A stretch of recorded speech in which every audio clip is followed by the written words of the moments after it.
Talking brain, enlightened minds, seeking out truths, seeing the world with the mind of those who see beyond the three-dimensionally. So, talking brain, ask the right questions, uncovers the blinds. Hey, hey, hey!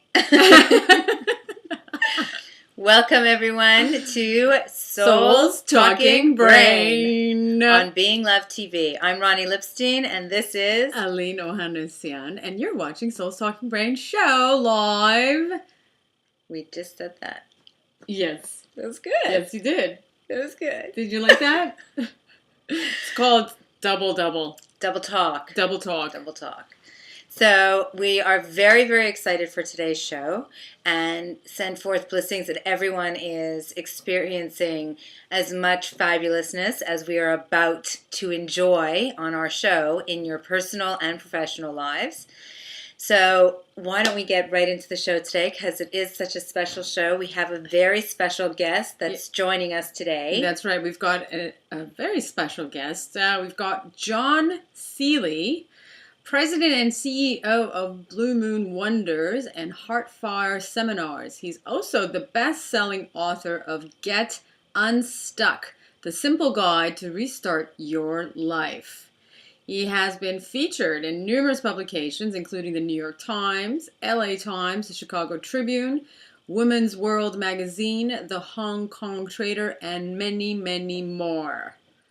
Wow, this is quite awesome.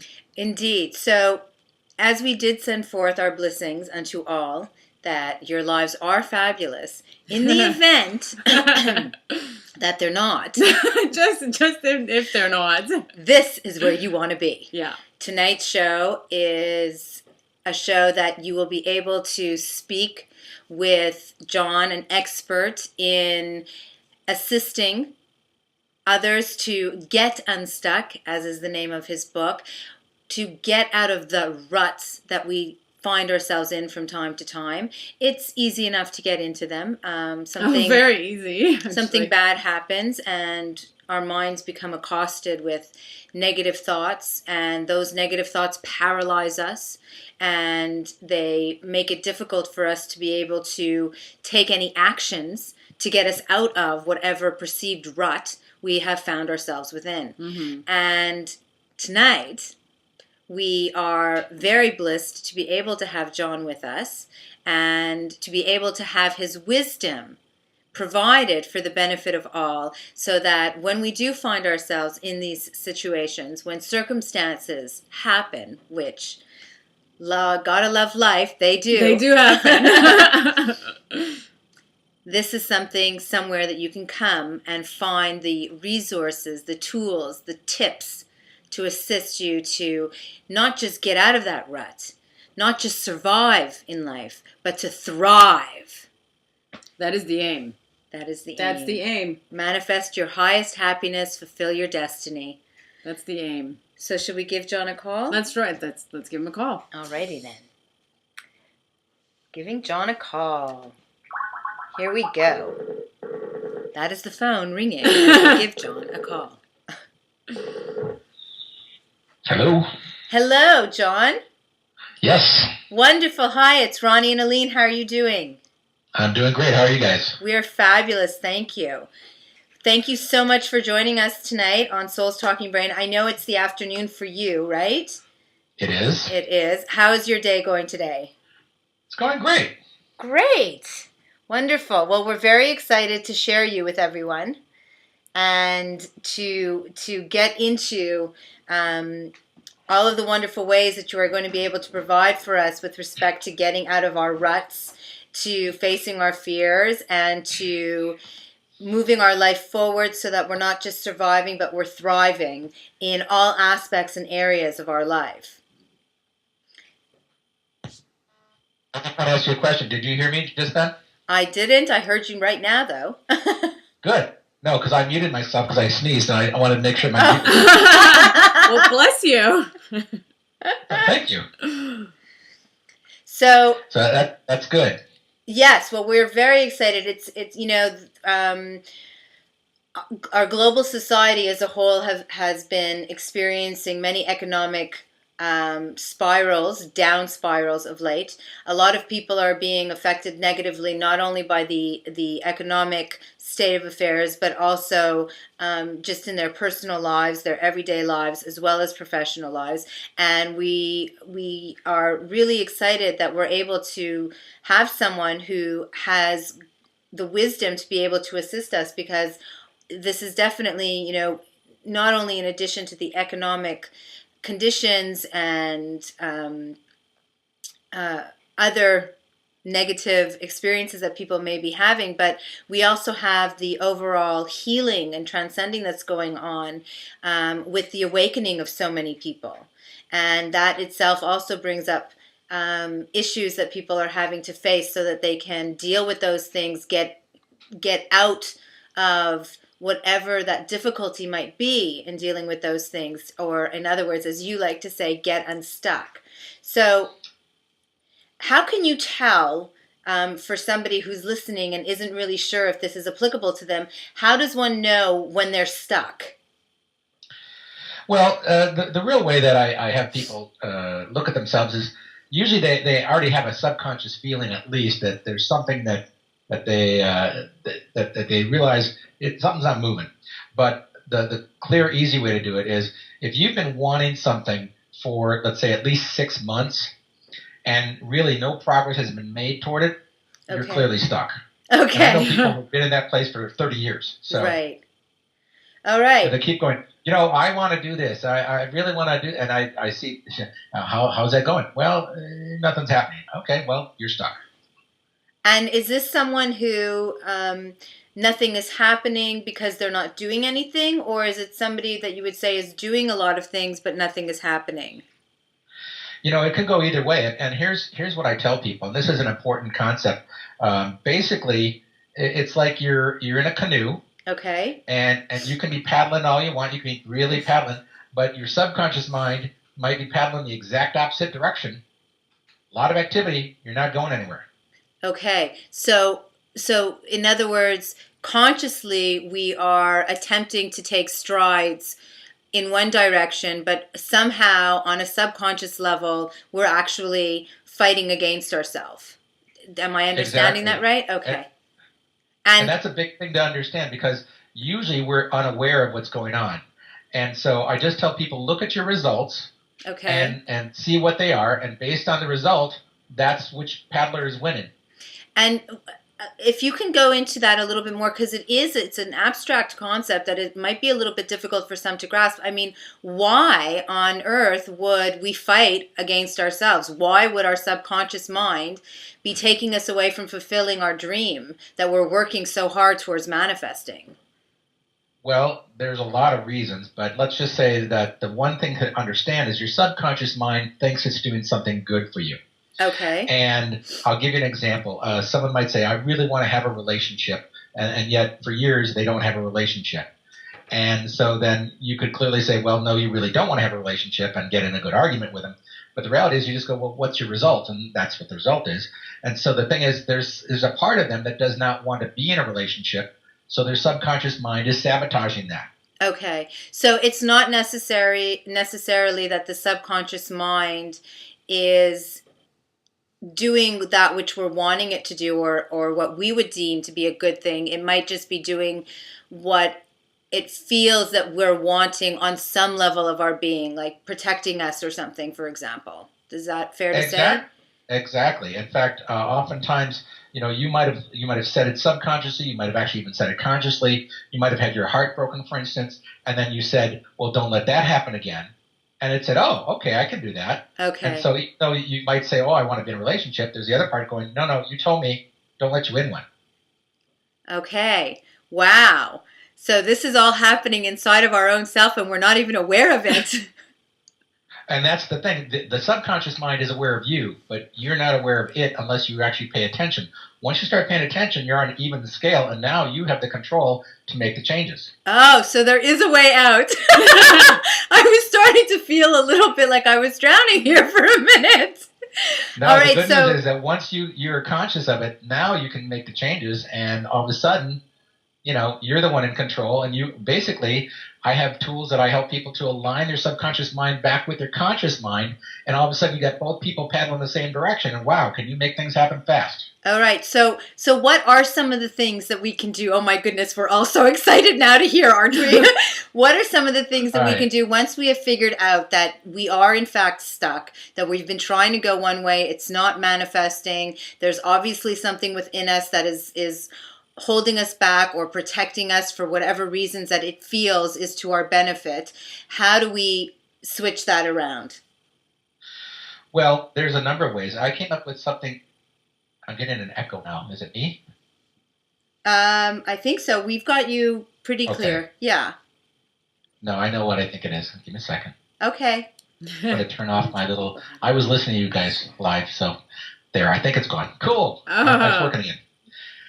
Okay, so I came up with a number of things, and this is one I think is really, it's so simple. I talk about things being simple. I never talk about them being easy. Okay. But this is one of my specialties, is I try to make things simple. So this is a simple process. It's called the ADGR. ADGR. So A is in apple, D is in David, G is in gorilla, and R as in refrigerator. I'm sure those are not the military terms, but hey, you got it. So what it really stands for is an absolute daily goal with reward. Okay. So here's how it works. You can have a larger goal that you want to accomplish. It doesn't matter whether you want to accomplish in a day, a week, a month, a year, whatever. Okay. And what you want to do is set smaller goals that I call absolute daily goals that you can achieve at least that part of it in that day, in that 24-hour period. So I tell people the way to measure it is I want you to be able to do it in 1 minute or less. So let's say you have a goal of... So you're talking about really small things. Exactly. Okay. So let's say that you want to be in shape and therefore you want to exercise, and so maybe you want to work out a half hour 5 days a week. Okay. So you can pick a goal, an absolute daily goal. Your regular goal could be that I want to do a half-hour workout of cardio and weightlifting, half hour, 5 days a week. But the absolute daily goal can be I will do 1 sit-up. Okay, that's really all it is. Because here's the thing. This all has to do with keeping your word. Because we can do a quick poll right now, and everybody listening, think about this. Have you broken your word in the last 24 hours? To yourself or to others? It doesn't matter. Just in general. Okay. And to anything. In general. Right. For anything. And I can usually get people, I give them examples like, well, you said you'd eat healthy and then you ate that candy bar, or you said you'd work out, you didn't. You said you'd call someone back and you didn't. You said you'd be on time for a meeting and you weren't. A good one I get people in California all the time on is you said you'd obey the traffic laws and you didn't. And, because basically everybody speeds out here. So, usually people will realize, oh my God. And it's usually not once. They usually have broken it over and over and over within the 24-hour period. And then there's a few people may not have. And I go, okay, how about in the last 48 hours? How about the last week? And if I get somebody that has not, that will not admit that they've broken it in the last 30 days, I tell them, look, there's either two choices here. You're either in denial or there's something I need to learn from you. Right. I would assume that almost every single person breaks their how did you say it? They break their word, but here's the breaks thing. their own word even within hours. Oh, absolutely. And here's another thing. Sometimes people go, well, I've not broken my word. I go, well, maybe it's because you didn't give one. Yeah. Like someone says, I want you to come meet me for dinner. I don't know if I can make it or not. Okay. In other words, they're not committing. Right. So without commitment, you can't achieve anything. And so the thing is, it's a spiral, down. So this, I'm getting you to commit to keeping your word, and I do it on such a small basis. Like I said, absolute daily goal with reward. And I'm going to tell you about that in a second, because that's actually, believe it or not, the harder part is that little small piece of a bigger goal that will actually move you. Because if you do one sit-up, chances are you'll do the whole exercise, Mm-hmm. Do you really find that Absolutely. one little thing is enough to catapult you into doing the full of what it is that you're wanting to accomplish? It is, and sometimes it doesn't happen immediately, but usually within a few days, you're going, oh, well, I'm already doing 1. I might as well do 10. I might as well do 15. I might as well do 20, whatever it is. But more importantly, here's the thing. Every time you break your word, there's one person that knows that you did. That's you. Yeah, exactly. It's your subconscious mind. It's keeping track. So the point is, if you keep breaking your word, when you set a goal, it just goes, they don't keep their word. They don't really need it. Don't worry about it. Well, we So make instead, excuses we're for gonna reprogram. ourselves. Well, yeah, exactly. Of course we make excuses. In fact, I could go into that for an hour to make it okay. But let's just say that we want to just jump to the end, and how do we fix that? Well, you fix it by keeping your word on a regular basis. You build up a track record with your subconscious mind that you're keeping your word. You're setting your word, you keep your word, setting your word, keep your word. And the point is, it does not know size of goals. It has no concept of size. So if you set a large goal and you've kept it for all these small goals, it'll go, oh, okay, and it'll help you keep the big goal as well. So it's really powerful. So now here's the other thing.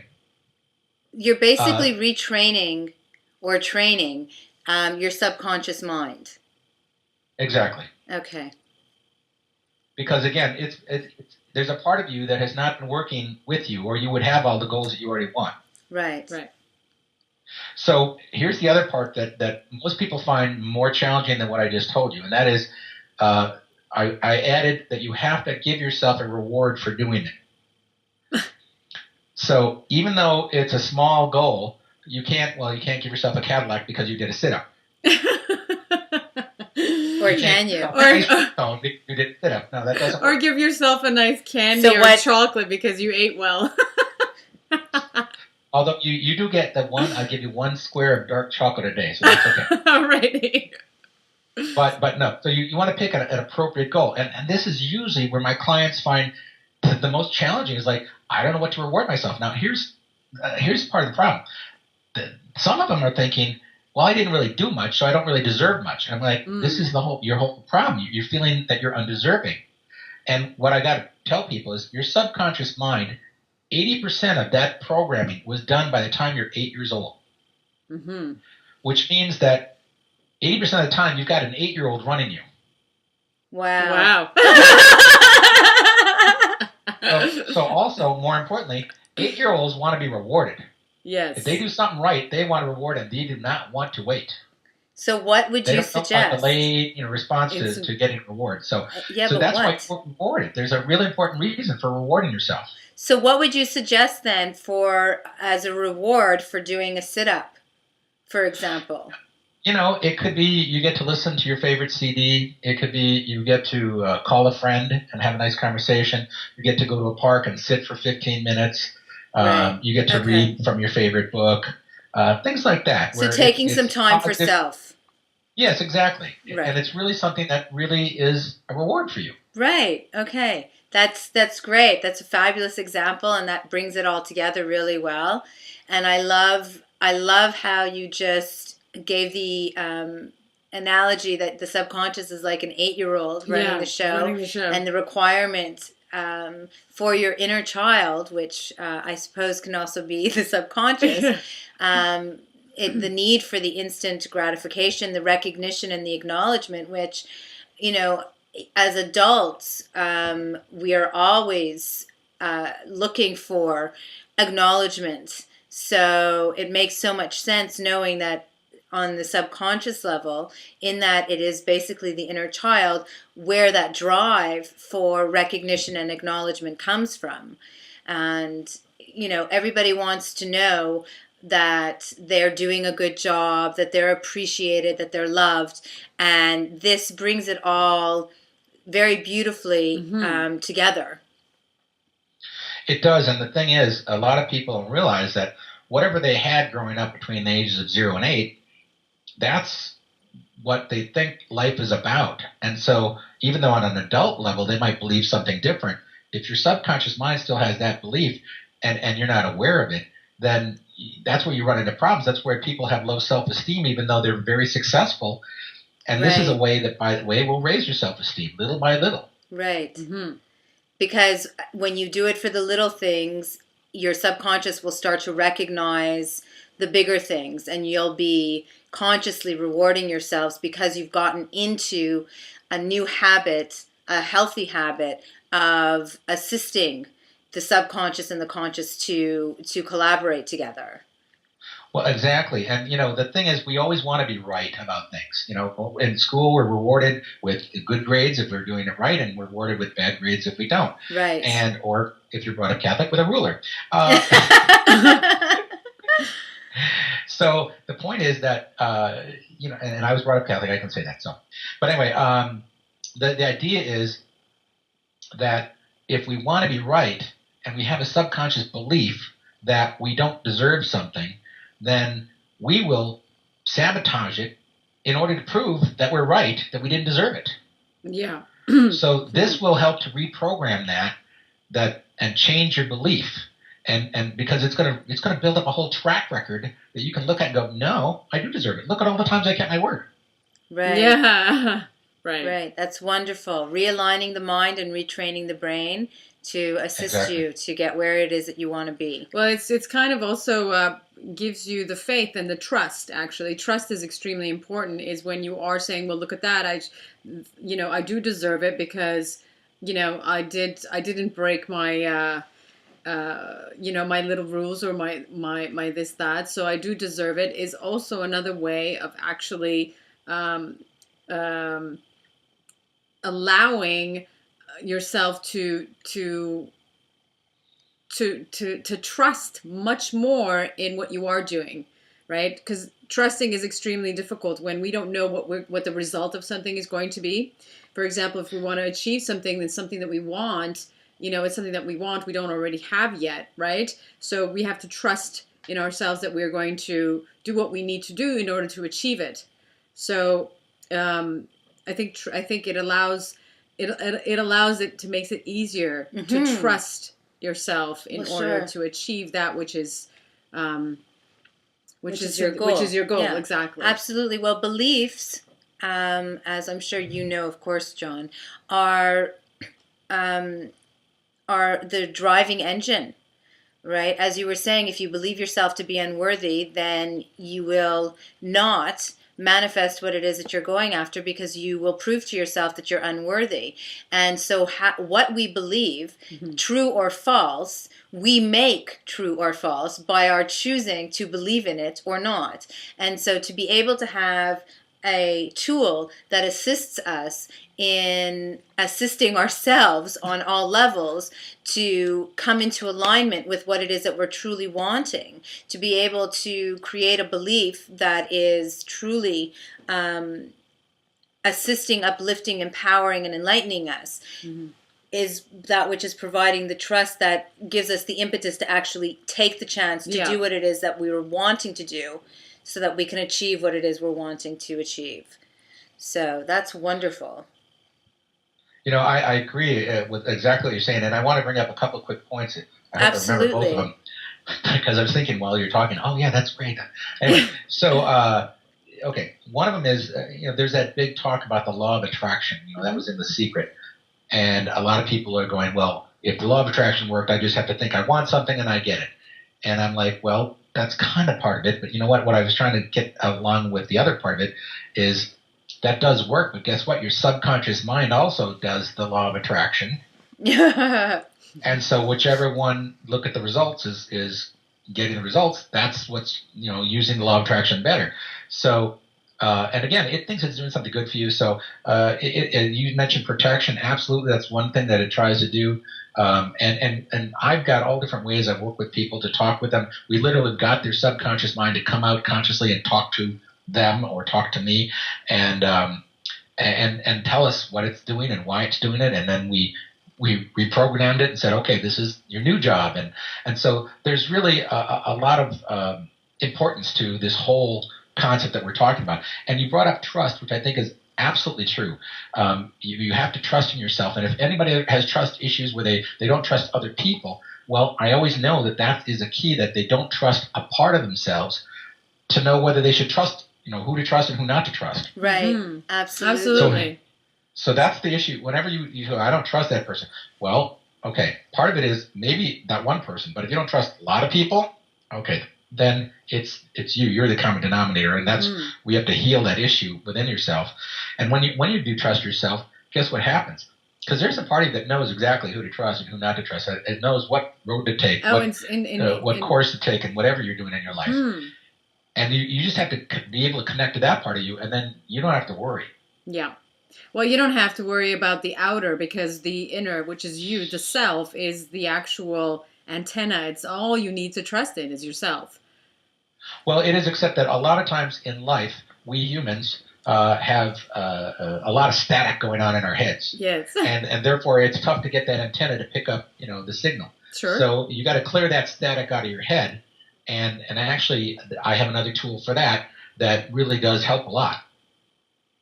And that would be? Please do share. I didn't want to force the tool on you if you didn't want to. Not at all. No, no you don't need to force whatsoever. any tools. Keep them coming. Okay. That's right.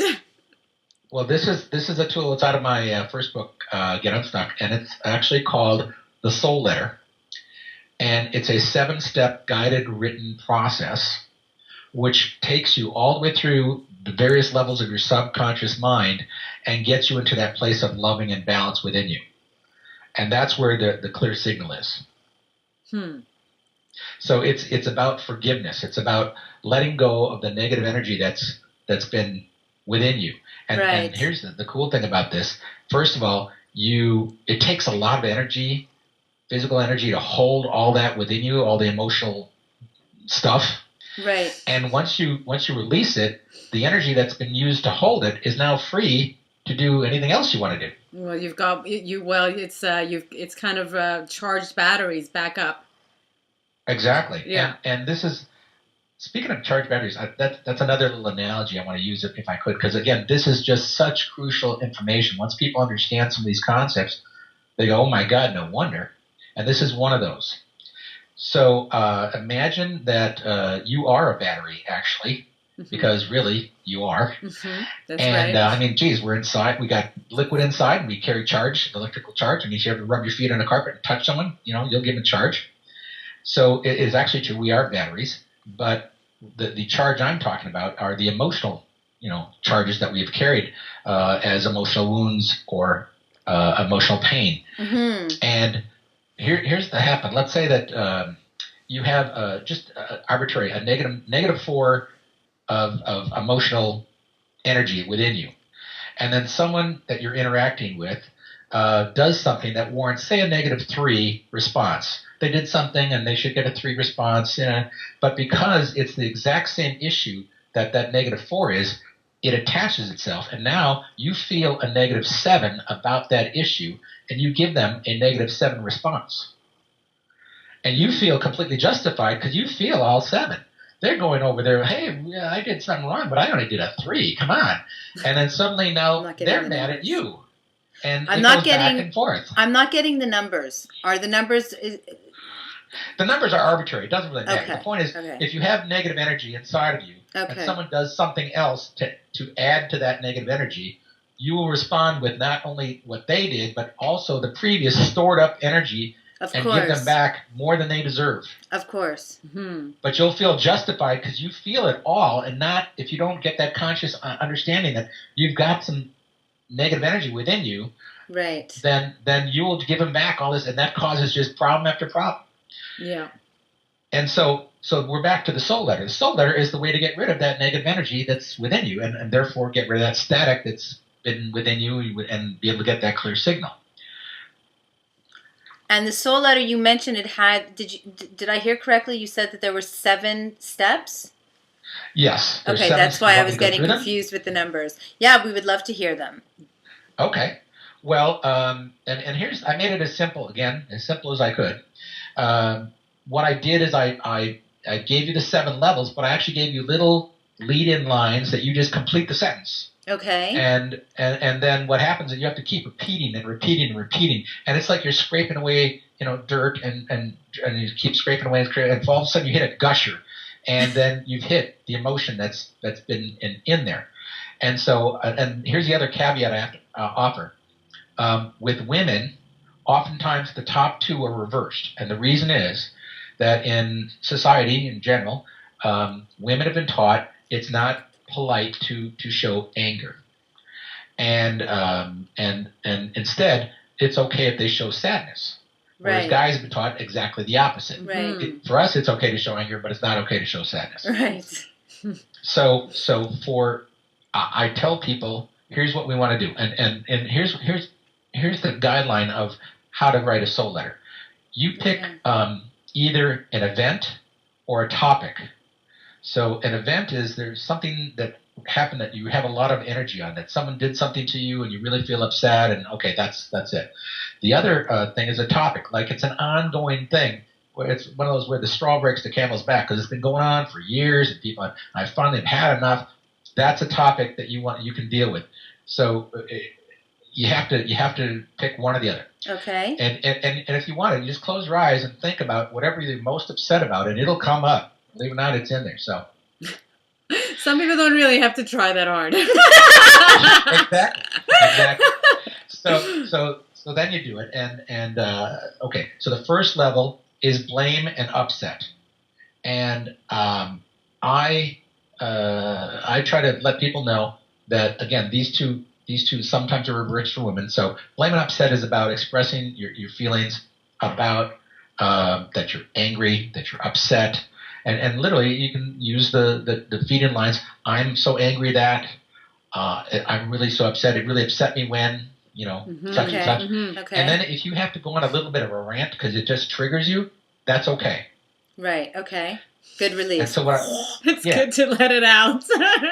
It is. And I'll tell you the truth. I tell people, usually you want to give yourself at least an hour to do this. Okay. And here's another caveat. Have a few pillows nearby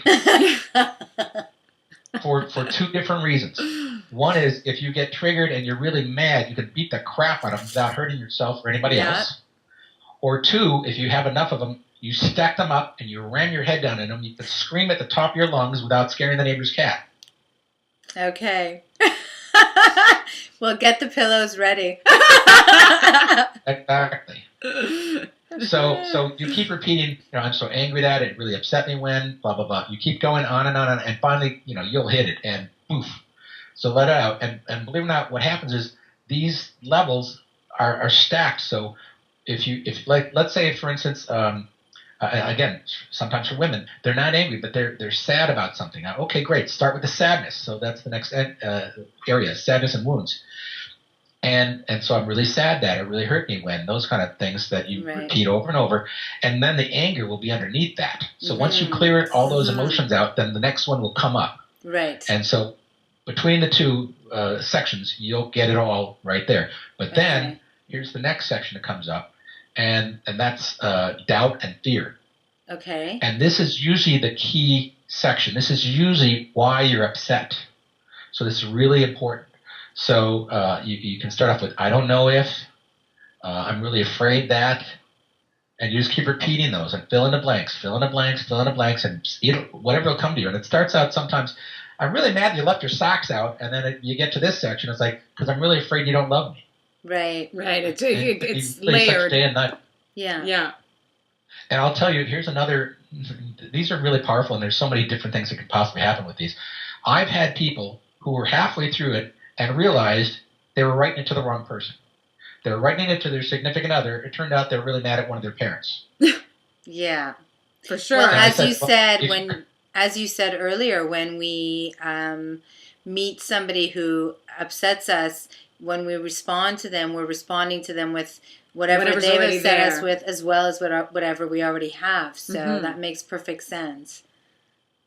Exactly. So you have an option at that point. You can either finish it to the second person, or you can finish this one to this person and then write the next person another one. Right. Okay. All right. So we do a So little then you get switch to that up, next level, right? and that next is responsibility and guilt.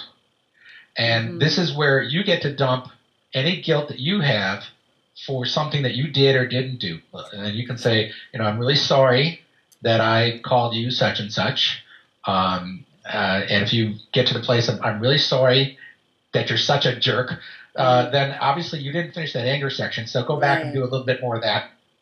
And then come back down and see if you got any real, genuine, I'm really sorry. Right. Now, sometimes I've been in these where I wrote this and I literally walked in and said, hi, how you doing? And I just got reamed. And when I did the I'm sorry section, it was like, I'm really sorry that I didn't understand why you were upset. So, there's usually something, but also usually then you go, and I'm sorry I called you such and such, or I'm sorry that I pushed you down the stairs. Just joking. So, you can tell I have to speak about this. Hopefully they didn't hurt him too bad. Yes, exactly. Because they'll need to write one back at you. So yeah, yes. And here's the really important part that I didn't mention. These are not to be shared. Okay, you do not send them or give them to the person that you're writing. Right, this is for yourself.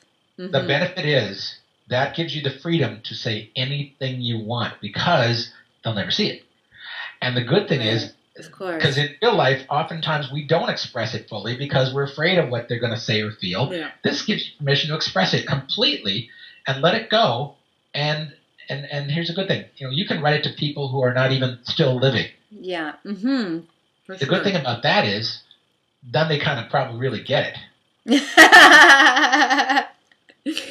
Indeed. Well, and I'm sure that the living get it as well. But as you said, we all have emotional pains and soul shocks that we're carrying within us. And if anybody has not healed those things, even though they may hear and understand what another is saying, because of their own personal issues, would have a difficult time being able to face that, full on front and stand in responsibility or their ability to respond in truth without feeling a need to protect themselves. So it's always good, especially as you said, this is a soul letter, to be able to be as brutally honest as is required. And I found with a lot of the people that we journey with, to be able to write and have the freedom to write, knowing that it is for you and you alone. And sometimes I'll tell someone,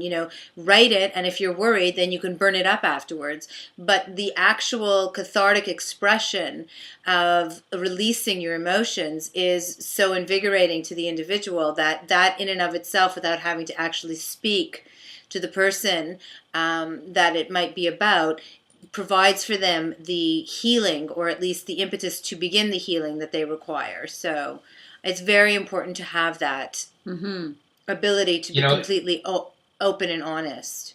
It is, and I'll give you a couple of quick caveats. One is there's one exception to the expression of sharing these, and that's if both parties know this process and agree to share it. Of course. And here's the thing. If that ever happens, here's how it has to work. You both have gone to your separate corners, you've written them, you come back together, you exchange them, and then here's what has to happen. Let's say it's you and I.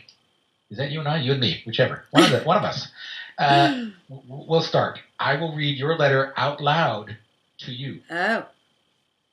Okay. So now I've completed your letter. You feel good, right? Because you just heard I've expressed all your feelings. You feel good, right? We cannot discuss anything yet. Do you know why? Well, because you have not read my letter out loud to me. I'm still upstairs in the upset section. Yeah. You're down in the love section. That's not a good place. So now you read my letter out loud to me, and both of us now are in that love section, which we didn't get to yet. At the end, now there's a great place to begin the conversation. Absolutely. And both of us feel completely heard. So that's the only caveat on when you can use these to actually give to the person. So we got up to 3, which is the fear and doubt. No, actually, we did the next one with 4, which is responsibility and guilt. Okay. That's where you say you're sorry. That's where you take your responsibility. Okay. And I'm sorry I didn't call you like I said I was going to, or whatever it might be. Okay. And then the next level is judgment and forgiveness. Because here's what happens. I told you how our subconscious mind is at work all the time. Well, we judge ourselves and we judge others. Mm-hmm. And we need to let go of those judgments because that's part of the anchor that has kept us stuck. So here's the lines to use. I forgive myself for believing myself as X. Right. Because a lot of times you go, well, you were just stupid to say that. Well, okay, I forgive myself for believing myself as stupid for saying that. Or I forgive myself for believing so-and-so as a jerk or worse, whatever it might be. You're letting go of those judgments. Because here's the thing that most people don't realize. As you judge others, you judge yourself much harsher. So to let go of these is to heal both how you feel about others and how you feel about yourself. Of course. So it's really, really, really important. Okay. And again, you have to keep repeating these. There's not just one involved. Usually there's a whole stack. How self-loving are we? Yeah. Well, I'll tell you one other thing that's really important. I've written, and most of my clients have written more of these to ourselves than to anybody else. Right. Because no one is as upset with us as we are. Isn't it funny that we get stuck with our own selves and therefore with what we're doing and what we want to do, etc., because we're dealing with multiple versions of ourselves. Yes, but most of our versions are unaware to our conscious mind. And this is part of what we're doing here is we're making people aware of it and giving them tools to help put them all in alignment. See, if we were just one version, we wouldn't be getting stuck. Well, yes, but then we probably wouldn't learn much. No, probably would not be existing in the forms that we are, in the form that we do. But yes, it's people don't think of it this way. You know, we're not taught this way.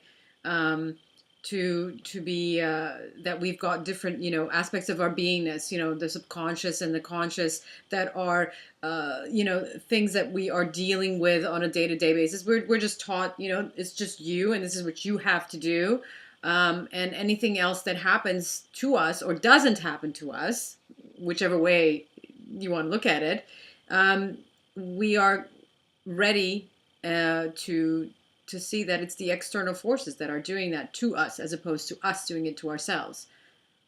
Right. The good news about that is, though, that when we realize that, you mentioned it perfectly earlier, that responsibility is your ability to respond, that gives you all the power.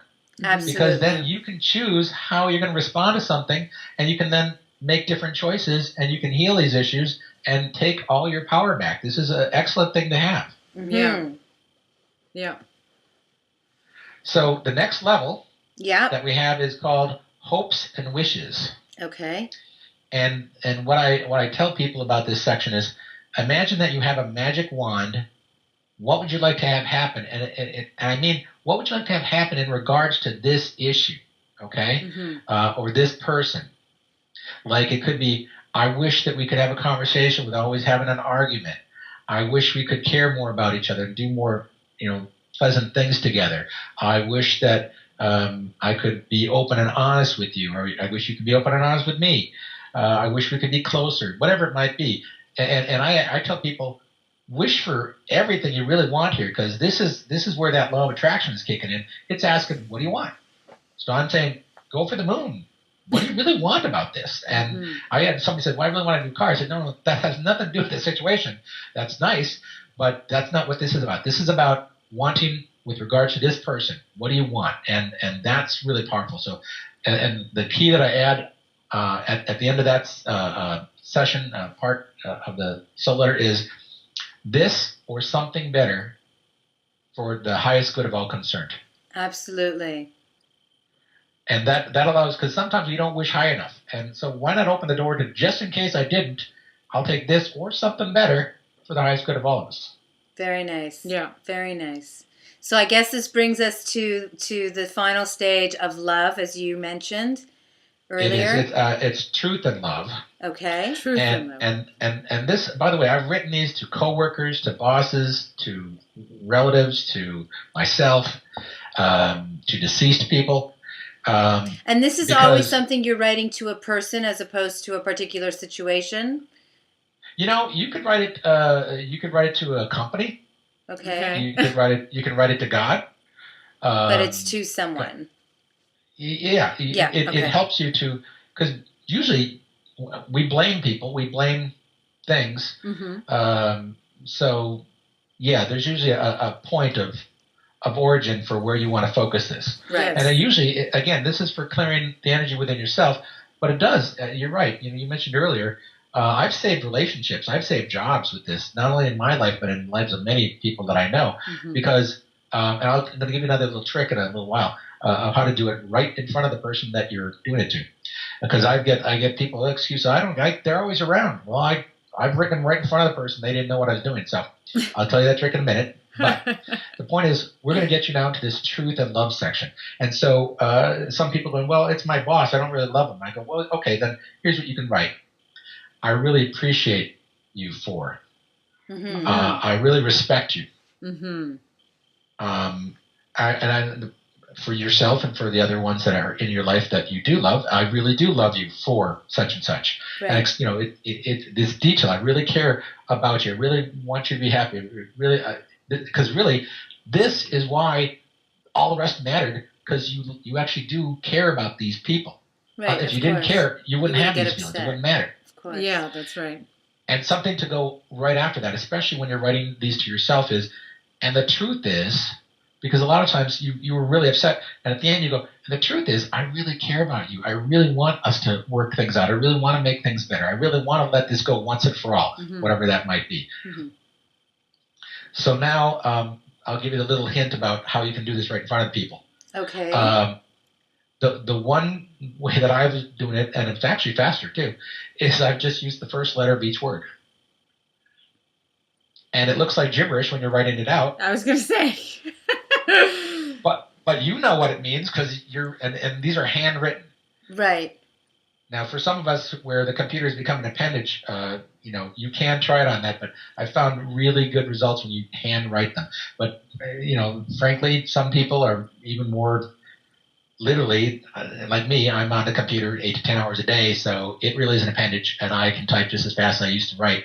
So, I can write them that way. But the reality is sometimes you just feel that energy as it going through there. And you're right, absolutely. You can either delete it or burn it or something to really, and I've had it where I wrote it out and I had to reread it like 10 times to really feel a full release. Right. And then once I did, I burned that baby up and I felt a lot better. And I've had people who were giggling at the end of it. They were just really mad at the beginning and they were giggling at the end because they let that negative energy go. Yeah. And do you find that when somebody goes through a process like that, having such deeply held emotions for potentially, as you said, up to 30 years, does going through a one-letter writing, for example, get rid of all of those emotions? Is that all they need, or do you find that people need to repeat the process several times or one or two times? Okay, well, that's a really good question. And I'll give you an example. I had a client that I was talking to, told her to do a soul letter. I talked with her next week, and I said, so how did it go? She said, well, I'm on page 30. I go, wow, that's really pretty long. She said, I'm still in the first section. Oh, you're joking. I'm like, wow. No. You can't really, that's why you pick a topic or an event.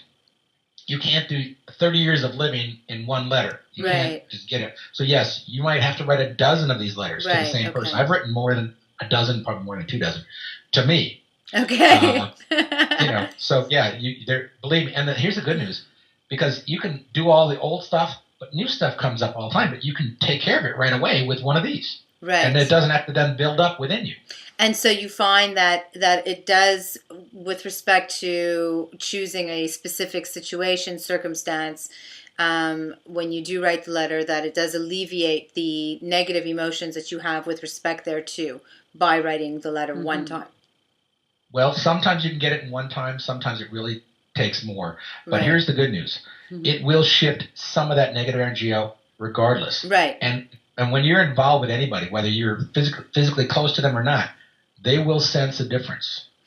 and you'll get a different response because they have no choice. You can't change someone else, but the energy will be different because the combination of your energy and their energy are no longer the same. Right, Yeah. of course. Change yourself and you change everybody else around you by changing yourself. Your impact, cause and effect, of course. Yeah. So, we're closing in on the end of the show, and I wanted to ask you. We've spoken a lot about relationships. I wanted to ask you if there was a way to assist people who are looking to get unstuck financially, especially as we had said at the beginning of the show, there's been a lot of economic upheavals globally, a lot of protesting with respect to the economy, with respect to the recognition and realization of the means by which our global economy has been existing and how monies have been used or not used, hidden or taken away or somehow. So is there a way to use this, which we've been speaking to mostly with regards to relationships, financially? Well, absolutely. First of all, it may be that you blame someone for the economy. Oftentimes we blame politicians. Sometimes we blame companies. And I remember I was just talking with Marianne Williamson a week ago, and she had written, actually it was an audio program that I got years ago. And she was driving around, and she was driving in some rich neighborhood, and her mom was in the car, and she was going, "Oh, all these rich people, they're so greedy and blah, blah." And her mom goes, "How do you know? Maybe they're really nice people." And she, yeah. And the point was, if you really hold a negative energy against certain kind of people, you're never going to become one of those people. In other words, if you hold people that are rich are greedy and you don't want to be greedy, you're going to never be rich either. Right. So you need to heal that issue, wherever that might have come from, and you could write a soul letter to rich people. Right. Okay. And here's the other thing. Your financial situation has a direct bearing on how deserving you feel. Okay. And oftentimes, when your self-esteem is knocked, maybe you get fired. And I even written in my first book, I got fired. And I actually I didn't have a record, but I got fired 4 times in about 15 months. Whoa. Which was quite a thing for me. And actually, one of them I deserved. But that was like, that was like, let me see. That was, well, let's see. I'm going back which one it was. But anyway, okay. One of them I contributed to, let's say. But really, the reality is I was in bad circumstances. And if you read the book, you'd know why. But it was just if you thought bad years, well, that was a bad year. Anyway, and what happens is when you have circumstances that occur, our child within us, that 8-year-old, and actually more remember, probably 50% of the stuff was written by the time we're 5 years old. And a 5-year-old mind, and up to that 5, we're egocentric. We think the world revolves around us, and therefore, for instance, if we don't get the love that we think we deserve, then we imagine that adults are perfect, and therefore it must be us. And so we create a belief that we are unworthy, that we don't deserve. And if you have that, even as an adult, you may be somewhat successful. There may be a party that keeps sabotaging, going, "No, I'm not deserving." And I've seen people who are married and very happy and financially doing okay, and then they sabotage them because that's the belief. Well, if something happens, let's say you had a great life, but something happens in this current economy, and company lays you off, and you take it upon yourself to say, "Oh man, they didn't lay off Charlie, so it must be me. I must be, whatever." Or they hate the company, and then they go to the next company going, "Oh, I hate that last company." And they don't realize they're shooting themselves in the foot because they're doing interviews with another company that's similar to that other company. And they're thinking, "Well, we got an unhappy person here, so we're not going to hire him." And they keep going, "Well, then there's no jobs." And, that negative energy will just, exude from you, and you'll fulfill it. Again, you want to be right. So if you can find, if you're upset about anything, about pin it on the company, pin it on the economy, pin it on the government, pin it on God, whoever you want to pin it on, and you could pin it on yourself for getting into this situation. Do a soul letter. Do 10 soul letters. Let that energy go, and know that there's plenty of abundance out there, and that, you know what, as you talked about in the very beginning, there's like a culmination of people who are now, and part of it is we're being freed. You know, so like I said, I've gotten fired from jobs where I got to the place of going, oh, it must be a time for me to move ahead, to do something different. And I had another client who had the same thing happen. I'm like, oh, there must be a new door opening for me. Like, yeah, that's it. That's the attitude to have, because as long as you have that, you'll create that. And so get that belief that positive things are happening, because the stock market and everything else it's all belief. If we all believe if it's going to work out, it's going to work out. And there may be ruts in the road, and there may be, you know, challenges, but how you respond to the issue is the issue. It's actually, at the end of the day, it's what this whole thing sounds to me is it's better for yourself, therefore for everybody, not to have any kind of negative feelings towards anyone else or anything else. And if you do, work on not feeling those things. Work through allowing yourself releasing them. Because at the end of the day, from just, you know, is any kind of negative feelings that we feel, right? It's, let's say I'm feeling negative feelings. I'm upset with some specific person, for example, or something, or some thought or idea, whatever that may be. I'm the one feeling it.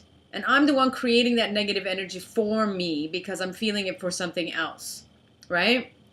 So as long as we're not feeling... I'll give you a quick example. It's like you're picking up a piece of hot coal to throw at somebody, and who's getting burned? Yeah, exactly. Right? Yeah. So it's obviously obviously it is to our benefit, so that we are assisting ourselves to not get stuck, whether it's in a financial situation, relationship situation, whatever situation that may be that we can find ourselves stuck in, is to be aware of feelings that we feel on a day-to-day basis and focus on the ones that are feeling good as opposed to not good, and then not allowed to focus on the negative ones, because that's I don't know that you can not allow to focus on the negative ones. Well, I mean, you can let it go. You have to let it go, yes. Which is what you do have to release them, right? Absolutely. Although there is the perspective that in focusing on the positive, you are, by so doing, retraining the brain and realigning the mind into perceiving by love, and by so doing, you're actually releasing the negative. Yeah. So I suppose that there's merit in that way as well, right? So well, yeah, you do want to focus on it, but you don't want to do a spiritual bypass where you just go, well, I shouldn't feel that way, and therefore I shouldn't feel good. Do a soul letter, let that stuff be fully expressed, and then let it go, because you will be in that love section. Yes. So you feel the soul letter as a primary tool with respect to releasing? That would be the number one thing that you would recommend, or is there anything else that you would recommend, whether it be financially, personally, professionally, in relationships, or otherwise? I could go on for hours. That is the primary one I'm going to suggest right now. Okay. And yeah, I've got so many other possibilities of what to do. But start with something like this. You've got complete control of this. This is what I like, because you don't need the other person to be there. They don't even have to be living anymore. You can just complete it and really let go of this. And again, do these for yourself, to yourself, because I got people that I don't want to say nasty things about it. You're saying nasty things in your head now. Get it out. Yeah. So, yes, because you're the one feeling. This is the hard thing to do. Right. All right. Yeah. That's wonderful. Yeah. Well, thank you so very much, John, for sharing your wisdom and for sharing these wonderful, wonderful tools that you have created to assist each of us individually, and therefore all of us universally, to heal ourselves, to make the choice to be love as opposed to fear, which is what we are all learning right now to do, what the transcendence that is occurring is all about. And thank you so much for your energy and for being here with us today. It's been absolutely wonderful and chock full of fabulously assisting information that I'm sure everyone will find enormous use for. in their Well, lives. I'm really glad I was able to do this. Can I mention one thing? If Of people want to course. find out more, they can go to getunstuck.com and they can find out all the other things I do. Absolutely. That's right, absolutely. We've had the information on site while we've been doing the interview.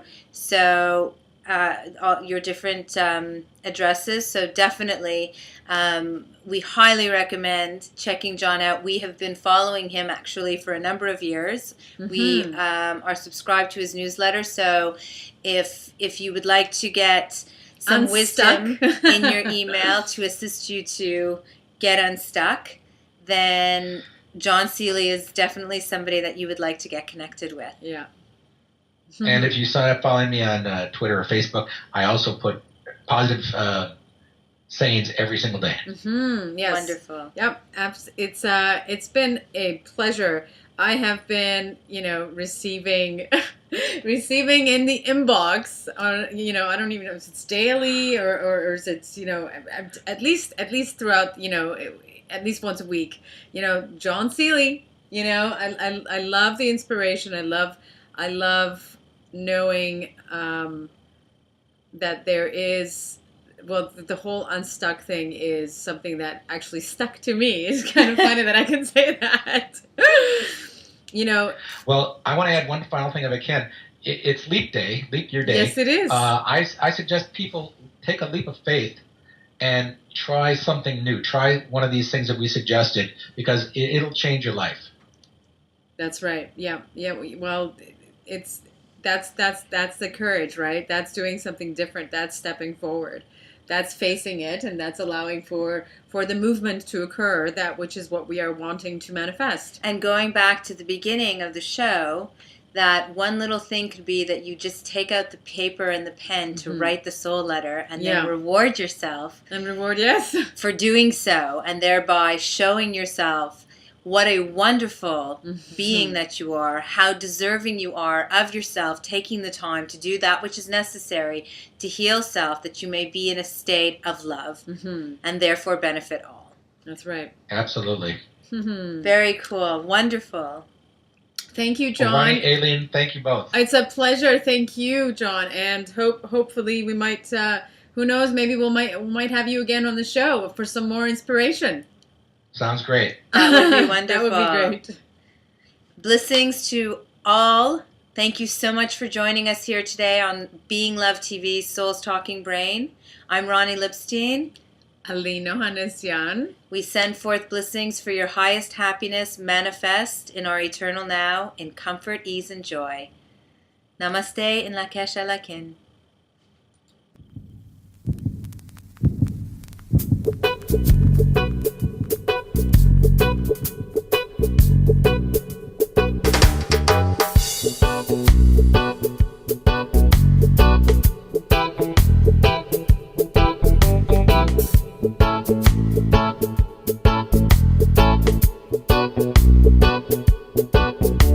Souls, talking brain, enlightened minds, seeking out truths, seeing the world with the mind of those who see beyond the three-dimensionally. Souls, talking brain, ask the right questions, uncovers the blinds. Souls, talking brain, enlightening minds, oh yeah, seeking out truth.